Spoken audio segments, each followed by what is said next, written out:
What's up? What's up? What's up? So you probably are watching this video because you want to learn a little bit about creatine. So here we go. So what I'm going to do for you real quick rundown. I'm going to tell you what creatine is. I'm going to tell you some things I learned, some things to be cautious of. I'm going to tell you quickly how it works, not too in depth. I'm not a doctor. I'm sure if you really want to learn about it, you can find better videos on YouTube, and how to use it and what product I use. So what it is the most researched supplement in the bodybuilding or fitness industry space, bar none. It's a natural thing. It's found in natural food sources, steak, and high protein sources like fish. Obviously, taking a supplement gives you a higher dose than it would be in steak. For example, you'd have to eat pounds of steak to get 5 grams of creatine, which you could very simply get by getting a creatine supplement and putting in 5 grams into a protein shake. Most creatines are tasteless. They blend into water, protein shakes, Powerade, whatever you want to put them in. And then, oops, back up. Did that too fast. Creatine is a combination of 3 amino acids, glycine, arginine, and methionine. So, some things I learned in the process. Obviously, if you've seen anything about my story, I'll just give a quick rundown. Growing up, I dropped hundreds of dollars a month on supplements. I really didn't know what I was doing. Eventually, I almost going broke. I shortly had to educate myself on what the hell I was buying.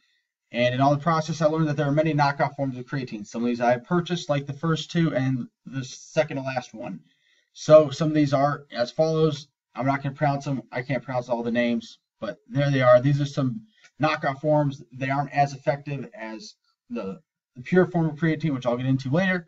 But some things to be cautious of that supplement companies will say they are better, or they'll try and scam you out of money. Believe me, they are not. Feel free to do your own research, but I'm just going to tell you right now, you won't find these to be more effective than the brand I'll tell you about in a few seconds. So how does creatine work? So this graphic, obviously I don't own it, not going to claim to own it. It's from bodybuilding.com. The link is in the caption of the photo, but it gives a good graphic on how creatine works.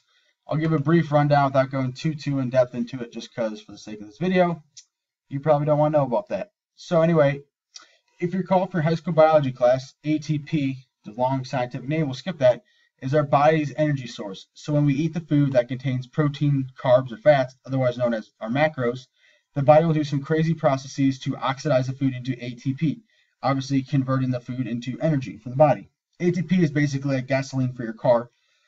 Please, disclaimer, do not drink petrol. It will not have the same effect on you and you may die. So this ATP drives most of the bodily functions that we do not even think about doing, like our heart pumping blood.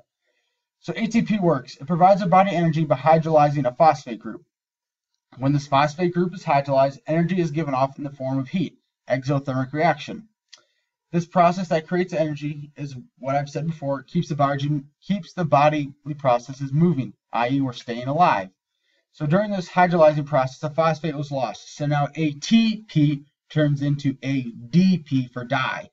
And this is no longer good. ADP is not good for the body unless it goes back into ATP for try.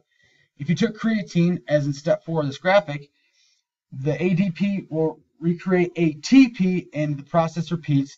Long story short, if you take creatine, it helps you train longer and harder because your body has increased ATP stores, which is more energy.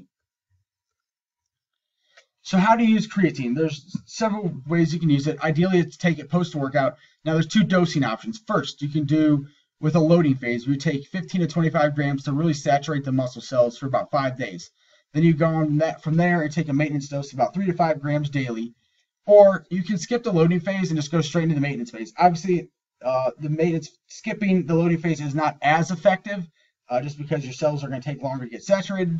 But the loading phase is not required. It's just 2 dosing options. Obviously, taking the loading phase costs a little bit more money just because you have to do a higher dosing to begin, but it is not required and is ultimately up for your discretion. I chose to skip the loading phase. I just jumped straight into the maintenance phase. So what do I use? I use First Form's creatine monohydrate. This is the most pure form of creatine. It does exactly what it's supposed to do. It saturates the muscle cells 100%. All the other knockoff forms don't get you to 100%, which is not what you want. You obviously want 100%. This is the brand I use. You do not have to use First Form.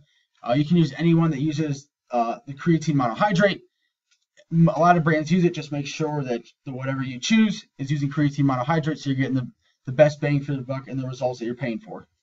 Hey, thanks for watching the video. If you have any questions in regards to any supplement products, not just creatine in general, feel free to hit me up. My email address will pop up here and also be in the description box below, along with all the social media links. Feel free to get a hold of me. And if you're interested in purchasing the 1st Form product, the link will also appear here in the description box below and on my website. Thanks for watching. Talk to you later.